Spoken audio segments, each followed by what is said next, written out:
Okay, random internet strangers. This is Random Forex Guy. I couldn't find a uh, a video that would explain well what I want to show you, so I have to create one. So we're going to go ahead and go to TradingView. TradingView is a website that has charting software for pretty much any instrument that you want to trade, and it's for free. They do have paid versions, and there are other websites out there. Uh, but TradingView is the least expensive one out of the ones that I know, uh, being free. And there's some ads on it, so that might get a little annoying. So let's go ahead and type that in. We go to tradingview.com.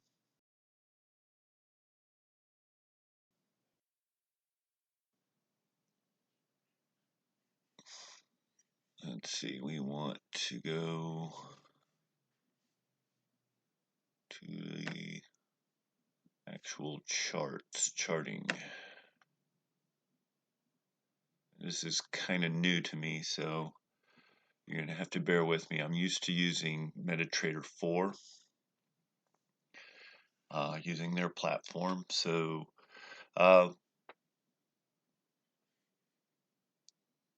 what I recommend, I have the Wall Street CFD, which is basically the Dow Jones Industrial Average, used for Forex, and what is use the to go here and Heikenaishi, and that gives us nice clear views of the trends without all the jagged up and down candles. And you can see with Heikenaishi, when you have a strong trend, you won't have any wicks when we're going up on the bottoms of the candles. That indicates a very strong trend. And conversely, when you have a very strong downtrend, you won't see any wicks here. And you can see, scroll back a little bit further. Let's go back to, I thought the market was going to crash during this time, December 2018. This was, they said this was like the biggest drop ever since 2008. And I don't know why it recovered as well as it did. Probably the algorithms, which are controlling 70-80% of the trading volume on Wall Street, and it's a closed market. I actually think that the algorithms have so much control, they're basically just pumping and dumping the market, like a penny stock. They're all conspiring and working together, because there was no fundamental reason why this, other than promises made that the trade war was going to be gonna end, which of course it didn't. So we get all these little drops here as the trade wars, bad news of the trade war would just drop the Dow Jones Industrial Average. We get into the end, like I said, there's in August we have another drop, and then it just kind of went sideways for a little bit, and we had a little bit of a rally, another drop, and now we're reaching an all-time high. And everybody, the perma bulls, everybody's like, oh, rah rah USA, and the trade wars. That they split it up into two parts now, phase 1 and phase 2. Plus, there's the Fed is pumping in all kinds of money with quantitative easing and cutting interest rates. That's continued to prop up the market, and the market's basically floating on air. I'm going to try to make this explainable as I can. The market is being propped up by the banks and by the jawboning of President Trump saying, "Oh yeah, we're gonna get the trade deals with China is gonna be, tremendous and stupendous and whatever adjectives and adverbs he likes to use." But it's all propped up on air and high hopes and stuff. Uh, and now we have the impeachment proceedings that are leaving more uncertainty, and the market hates uncertainty. Uh, but right now that they cut the interest rates, so that's more free money, cheaper free money, and I've even heard President Trump talk about negative interest rates, which basically printing money out of thin air and giving it to rich people to lend out for free, or actually you're paying them to lend them the money so that they can go and put the money into the market, which is total bullshit in my opinion, because I never got any free money. People pay me to give me money to go out and invest. That's never happened in my lifetime. But of course I don't have billions and billions of dollars to my name, so I'm just an average trader here. So we've got this all-time high going on. Everybody's spirits are up. Everybody's jumping on the bandwagon. Uh, the herd mentality is bringing this up, and eventually it's going to come down. There's a few uh, indicators in the future that will affect this. One being the trade deal with China, the other being Trump's impeachment. Both of those things are going to come. You're going to get some kind of resolution come next year in 2020, and that's why I'm so bullish on cryptocurrencies, Bitcoin, Ethereum in particular, but in general, Ethereum is probably going to be the best bet in 2020. Let's go to Bitcoin. We're going to just do regular Bitcoin versus the United States dollar. There's several different ways you can do Bitcoin against the euro, Bitcoin against the pound. There's all sorts of different stuff here, but to keep it simple, we're going to use the United States dollar. This is the pairing, and we're going to pull that chart up. And we are going to add an indicator to it. We go to indicators, we go to the little search box, and we're going to put support and resistance.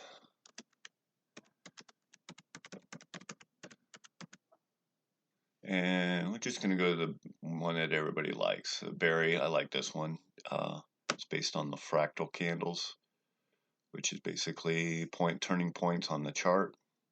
And if you watch the Sam Seeden video, you would know we are looking for areas where price consolidated and then zoomed away.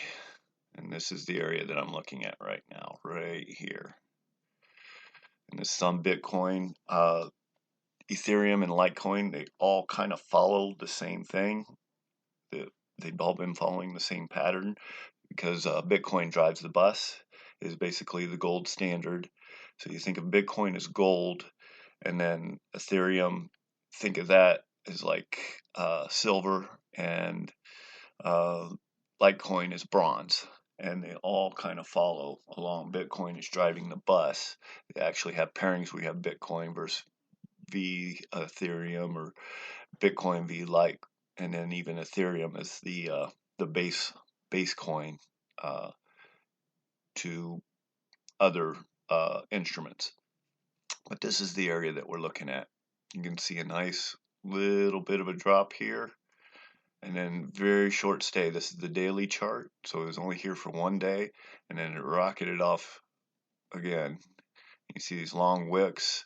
Those were limit orders that were market limit orders, because people were just buying the dip and then taking profit at different areas, and then it finally just calms down. That's kind of how the Bitcoin, because of the way the market structure is set up, where everybody's using limit orders, these become very clear. On things like Forex and things like stocks, it's a little bit different because people use volumes and moving averages. And but for Bitcoin, support and resistance is definitely where it's at. See right here, same thing. We got a nice drop and then a big rally up, and then you can see that as these wicks here, right here, dip down into this support area, it should price continue to shoot back up, but there wasn't quite enough oomph in the market to hold it there. Probably around September. That's because that's when the stock market started rallying, so risk went back on, and people went back into the stock market, and so that's why the stock market is rallying while Bitcoin continued to drop and drop and drop and drop. And then we had this recent rally, this big dump here, and then if you look here, there was also the same area back here. Means there's a lot of orders. See how fast this moved away from that area and how short of an area that it stayed, and then it was even quicker here. That means there's still a lot of orders right here to be filled, and now it's just slowly drifting in. There's a lot of long-term hold strategies going on here, and this is basically the demarcation line. Now, so I would recommend buying in around anywhere between the 8,000 and the 7,500 mark. Anywhere in there is fine. The closer you get, the more chance that you're going to get filled, but then the more chance you're going to have downside. But because we're doing a long-term hold strategy, that's okay. What I would do is I would put maybe a third or half of your load here, and then go down a little bit further and put another third or half. And here's why.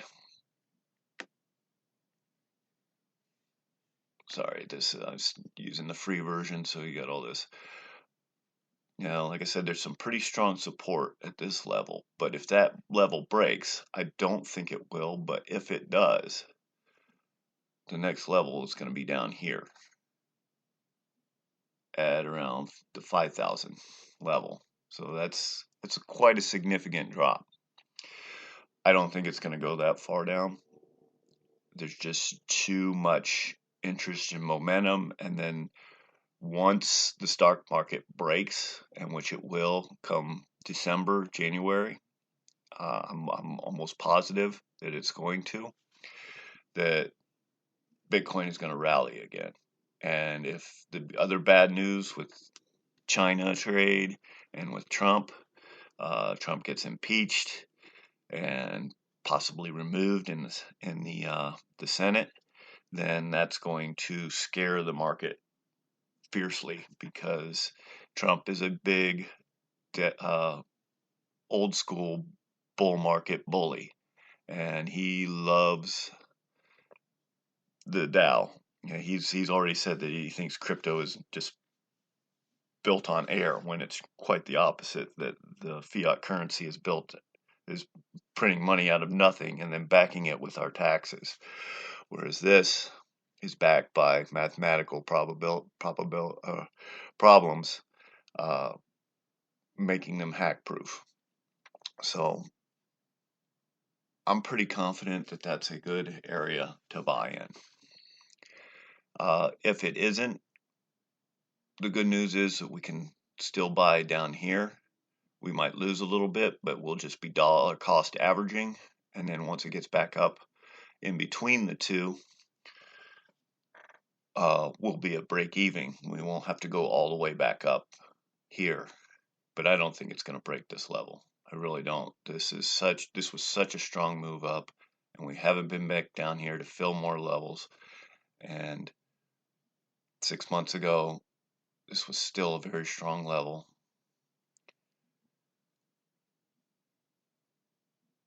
So I think that's going to be a good place to buy in. And so I recommend buying in around anywhere between 8,000 and 7,500. If you go any lower than that, you stand a chance of not getting filled because this price might take off on you again. I'm probably going to put mine closer to the top of this range, basically at the top of this red candle right here, this Heikenaishi red candle. That's why I use Heikenaishi. It's a great tool to use, and support and resistance, and that's all you really need. That's why you don't need a whole lot of bells and whistles on your trading chart. These two indicators are the only ones that you really gotta look at when dealing with this market, because it is so heavily dependent upon support and resistance, upon supply and demand, that it's that's all you really need. I can't make it any simpler than what it is. So the reason I don't recommend short-term trading with cryptocurrencies, one, you'll get into what's called ICOs, or uh, uh, what is it? Initial coin offerings, all these new tokens that are coming out. And it's basically just speculation, just like it's penny stocks 2.0. Yeah, if you've done penny stocks, it's pure speculation based on uh, very little fundamental analysis. You have no track record of history of uh, what's happening here. Now, if we go down to, let's say, the hourly chart in Bitcoin, that's for the smaller coins. For the large cap coins, what they call large cap coins, there's not a whole lot of consistency going on here. Right now we're in a downtrend. You see these huge spikes upward, and you can't trade it on leverage on top of it. So the gains you make are going to be very small, because you can't, if you find places to trade on leverage, it's very small leverage, maybe 5 or 10 times, and it's just not worth the effort. It's just much easier to buy and hold, and using a longer term strategy to gain greater results. Now, like I said, there's a possibility it might drop down to 5,000. It's very, very unlikely, though. I don't see that happening at all. I think that as the Dow corrects, people are going to start the risk on or risk off is going to go, and I think people are flocking more and more to Bitcoin as opposed to gold. I think Bitcoin is going to become the new gold. I think gold is going to be obsolete within the next few decades. Uh, and then Bitcoin will become the new gold. It's Ethereum is more of a like Visa, and then Litecoin is a MasterCard, and then another one that I like is Dash. That is, I think that they got a great marketing name, and that I think that it will be like an American Express card to have Dash.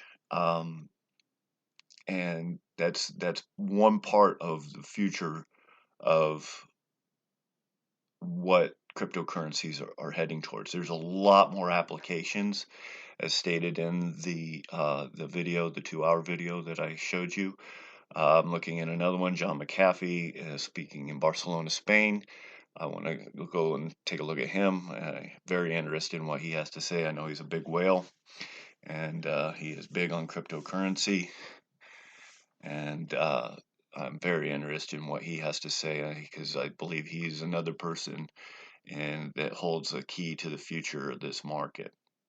It's still in a lot players, a lot of a small amount of players, but it's going to expand as people, once they get burned in the stock market again, and are going to start walking away from fiat currencies, and I think it's going to change. It's going to change the planet. In 20, 30 years in time, in a long, in a long, I'm talking a macro view, uh, we might not even see uh, fiat currencies anymore. And I think governments are going to step in. I think it's going to be a very uh, tumultuous time as we transition. And hopefully we make it through the other side in a decentralized and more free world, as opposed to government controlled, uh, where few people are trying to control the masses for their own personal gain, whereas we're in communities helping each other through a common uh, currency. I think that's where we're headed. I hope I explained it. I'm not the best talker in the world. I don't talk a lot. I'm busy trading most of the time, so I hope that this might uh, help you in your decisions in the future. But let's maybe go. Let's take a look at Ethereum. Uh, Ethereum. Let's see, Ethereum USD. So it's going to pull up Ethereum, and you see that the chart is almost identical. The only difference is the pricing. We're down around 182. We got a nice run here around 180. We're almost there, so you can see it's already trying to pop up. Ethereum's already trying to pop up. So Ethereum might actually be driving the bus at this point.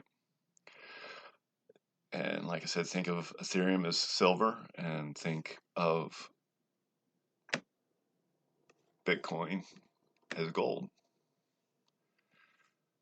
And then let's go look at Litecoin real quick before I head out.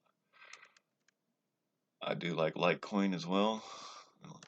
LTC. And we are looking at. Oops, I don't think I get that right. Nope, I didn't do that. I didn't do that right. Sorry. LTC. Litecoin USD right here. Almost identical. Again, the Litecoin looks like it might break through this support line, but you can see there's a lot of support here. These long wicks here. Those are the telltale signs that there's huge demand. You look for these long wicks. Now there's some huge supply up above here at 60.25. So, but we're still in this bear market. As you can see, we've been slowly declining over a past few months. But we're still, this is what's called divergence here. Now we're getting not so low, or not so low of a high. So see, we've been lower high, and not so lower of a high. That's a sign of a reversal. And we have some strong downward movement, so we know that there's some supply up here. Don't know how much. It's not that strong compared to here. It looks like it might be exhausting because see, we got this big move to here. Here's the supply. We go across. Here's the supply again. And now not so big of a move this time. So the bears are losing the momentum. People are slowly starting to accumulate it. So what I would recommend, seeing how they all kind of move in tandem, pick one, maybe two.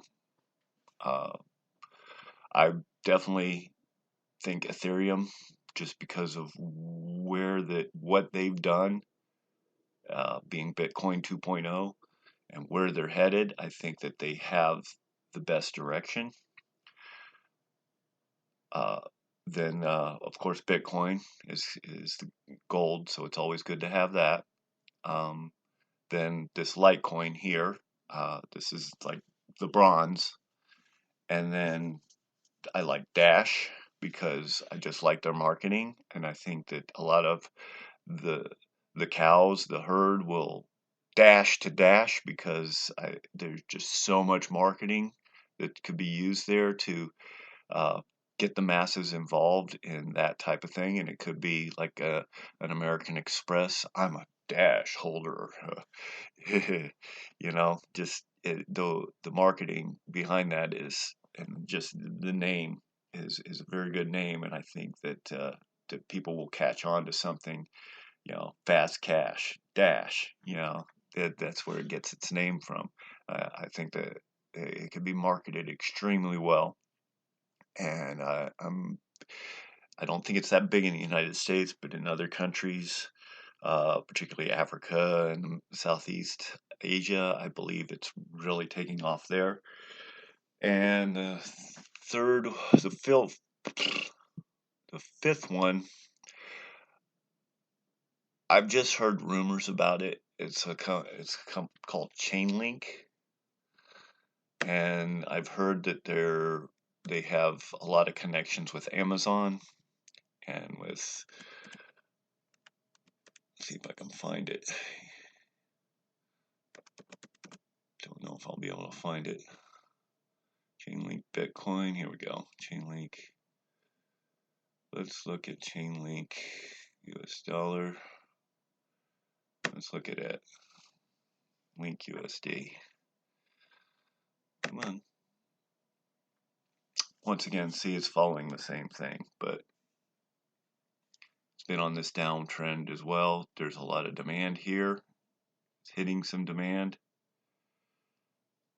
You can see these long wicks in here. And I just don't think enough. Everybody's all focused on fiat currency in the stock market. They haven't quite caught on to this yet, so we want to get in early.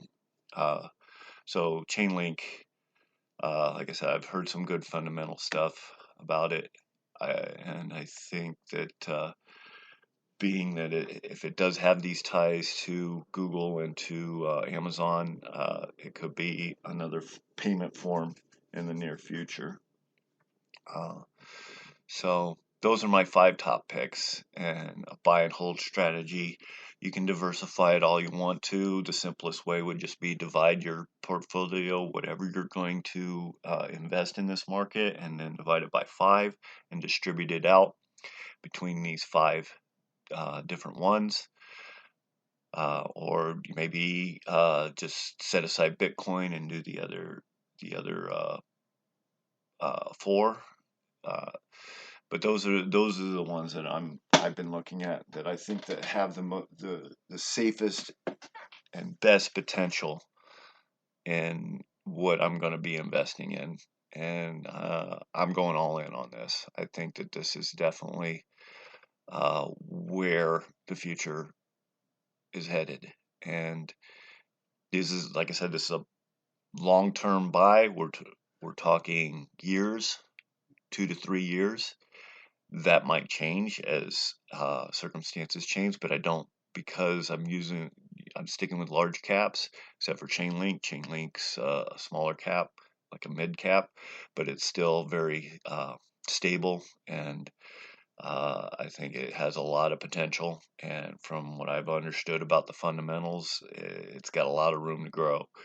So I might actually make that percentage a little bit higher, and I'll rebalance it later, depending upon the performance of what these top 5 are doing. I don't want to diversify and dilute it too much, so that's why I'm sticking with these top 5s. Hope you enjoy this video. Like I said, I'm not real familiar with the TradingView platform, so that's why I use these two real simple indicators, the Heikin-Ashi and the Berry support and resistance, to base where I'm going to be placing my limit orders. And I'm still going to use Coinbase Pro so that I don't have to pay any fees.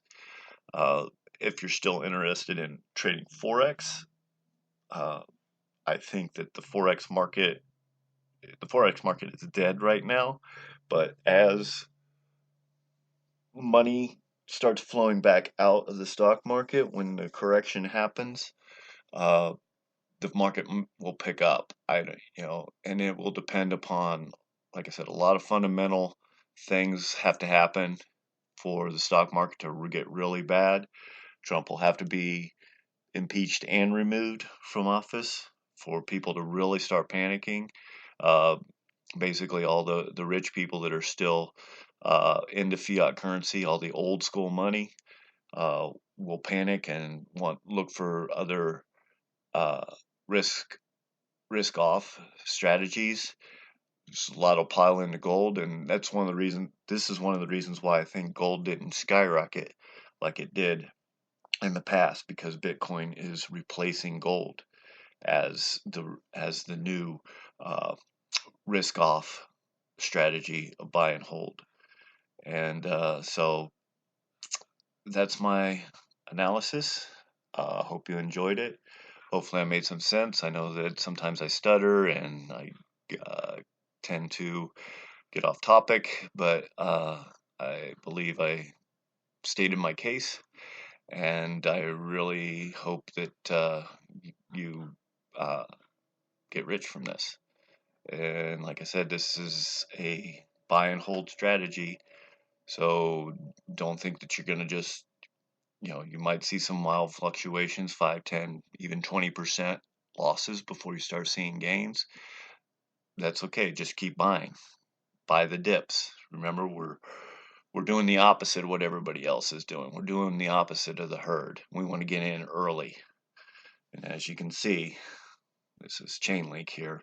It's been steadily on the decline while the Dow has been going up. And that's because all the money is over into the stock market, because there's a lot of cheap money over there that the rich people are. But once they stop making money, they'll come back to here. And then you're going to start seeing this come up as the stock market goes down. And this is the new market, and it will continue to grow. And we want to get in as early as we can. Unfortunately, I should have got in when my cousin told me to, but if you're out there, Dusty, if you're out there listening, hey, damn it, I wish I'd listened to you. I hope you're having fun, brother, and hope to see you out there. All right, take care. This is Random Forex Guy signing off.